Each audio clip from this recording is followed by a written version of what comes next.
Assalamualaikum warahmatullahi wabarakatuh. Perkenalkan, nama saya Ahmad Fauzi dari kelas Manajemen 22A RPM 2241 1005, mata kuliah Statistika Ekonomi. Di sini saya akan menjelaskan sedikit tentang materi ukuran penyebaran data tunggal. Definisi data tunggal.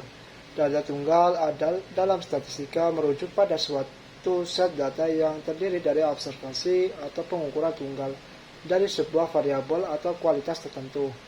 Ini berbeda dengan data ganda, di mana setiap observasi memiliki dua atau lebih pengukuran variabel yang berbeda.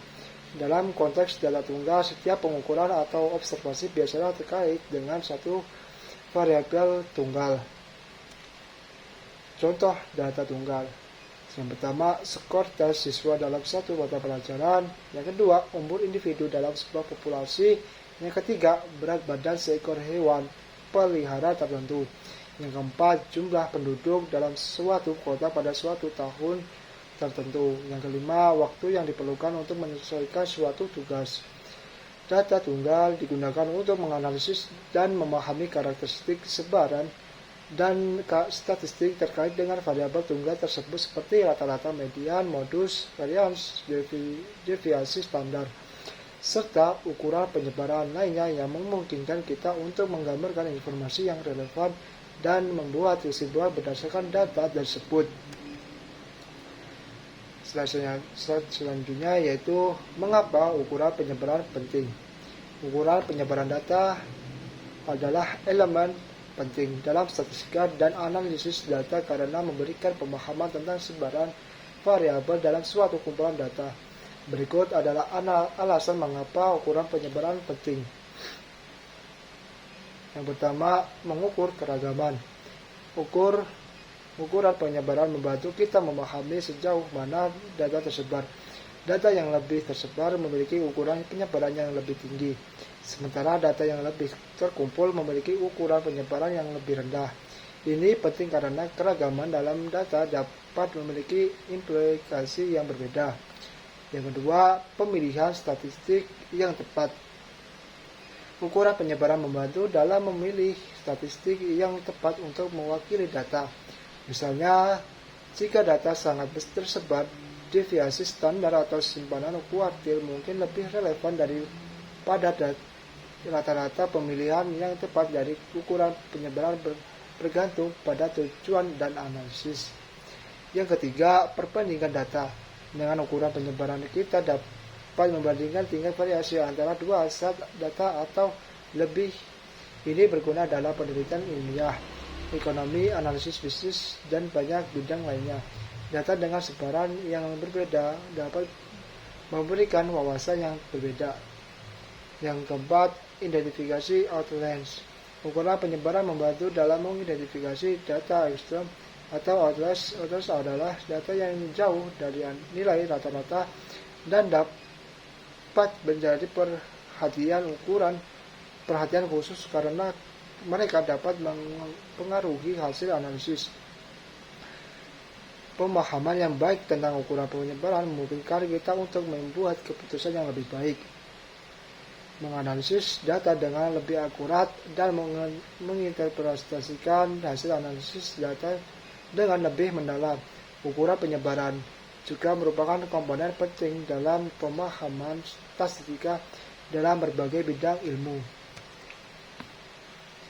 Ukuran penyebaran dasar. Yang pertama, rentang. Rentang adalah perbedaan antara nilai data terbesar dan terkecil dalam kumpulan data. Ini adalah ukuran penyebaran paling sederhana dan mudah dipahami. Rentang nilai maksimum, nilai minimum. Yang kedua, simpangan kuartil adalah perbedaan antara kuartil Q3 dan kuartil bawah Q1 dalam data. QR digunakan untuk mengukur sebaran data yang terletak di tengah distribusi. QR sama dengan Q3 dikurang Q1. Keempat, definisi standar. Definisi standar adalah Akar kuadrat dari varians ini adalah ukuran penyebaran yang paling umum digunakan dan memberikan gambaran tentang sejauh mana data tersebut dari rata-rata deviasi standar biasanya lebih mudah diinterpretasikan daripada varians karena memiliki satuan yang sama dengan data.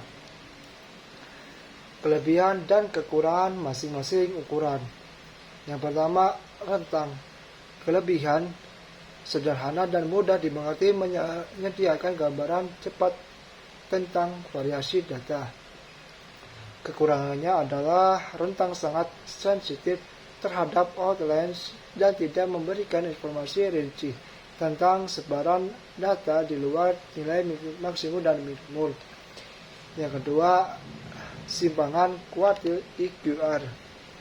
Kelebihan lebih tahan terhadap outlines daripada rentang, memberikan gambaran tentang sebaran data di tengah distribusi. Kekurangannya adalah tidak memberikan gambaran tentang seluruh data, hanya tentang bagian tengahnya. Yang ketiga, varians dan definisi standar. Kelebihannya mengukur sebaran data secara rinci. Definisi standar memiliki satuan yang sama dengan data setinggi lebih mudah diinterpretasikan. Kekurangannya adalah varians memiliki satuan kuadrat yang membuat interpretasi lebih sulit. Keduanya sangat sensitif terhadap outlines. Rumus tentang range atau jangkauan. Selisih antara data terbesar dengan data terkecil. R sama dengan data terbesar dikurang data terkecil. R sama dengan X max dikurang X min. Rumus simpangan kuartil.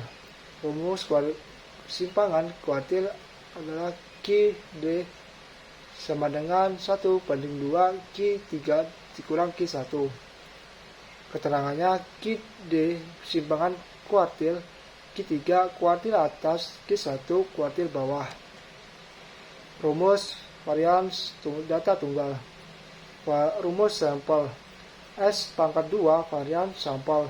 X1 data ke 1, data ke I, X per X rata-rata sampel, N banyaknya sampel. Q rumus populasi.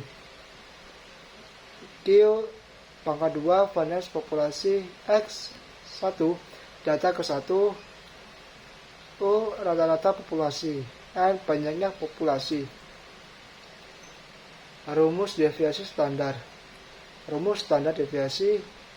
A standar deviasi SD. N ukuran sampel, XI nilai X ke I, X nilai rata-rata. Visualisasi ukuran penyebaran.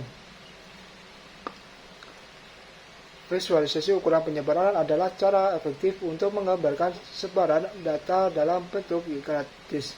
Berikut adalah beberapa teknik visualisasi yang umum digunakan untuk menunjukkan ukuran penyebaran data. Yang pertama, diagram kotak adalah salah satu visualisasi paling umum untuk menunjukkan penyebaran. Ini merupakan kuartil bawah, median, kuartil tengah, dan kuartil bawah atas dalam bentuk kotak garis-garis di atas dan di bawah kotak mengidentifikasi rentang yang dianggap normal. Sementara titik di atas atau di bawah weakness dapat mewakili outliers. Yang kedua, diagram pencar. Diagram pencar adalah cara efektif untuk menunjukkan sebaran data ketika Anda memiliki dua variabel. Setiap titik pada diagram ini mewakili satu pengamatan data dan Anda dapat melalui pola sebaran data dengan jelas. Yang ketiga, histogram. Histogram adalah grafik bilangan yang menunjukkan sebaran data dalam menunjuk frekuensi. Ini membagi rentang di nilai data menjadi beberapa interval dan menghitung beberapa banyak pengamatan yang jauh dan dalam setiap interval. Pilihan visualisasi yang dapat tergantung pada karakteristik data dan tujuan analisis. Pemilihan visualisasi yang sesuai dapat membantu Anda memahami sebaran data dengan lebih baik, mengidentifikasi outliers, dan membuat kesimpulan yang lebih informatif. Slide terakhir yaitu kesimpulan. Dalam kesimpulan, ukuran penyebaran data sangat penting dalam statistika karena membantu kita memahami sejauh mana data tersebar. Beberapa ukuran penyebaran yang umum digunakan meliputi tentang kesimpangan kuartil, deviasi standar, varian, dan banyak lagi. Kelebihan dan kekurangan masing-masing ukuran penyebaran memungkinkan kita untuk memilih ukuran yang sesuai dengan karakteristik data dan tujuan analisis. Sebaiknya menggunakan kombinasi beberapa ukuran penyebaran serta teknik visualisasi data seperti diagram kotak, histogram, dan diagram bencar. Untuk memahami sebaran data secara holistik, pemahaman yang baik tentang ukuran penyebaran membantu dalam pengambilan keputusan yang lebih baik, analisis yang akurat, dan interpretasi data yang lebih mendalam. Ini adalah elemen penting dalam menganalisis statistik berbagai bidang ilmu dan aplikasi. Sekian dari saya. Wassalamualaikum warahmatullahi wabarakatuh.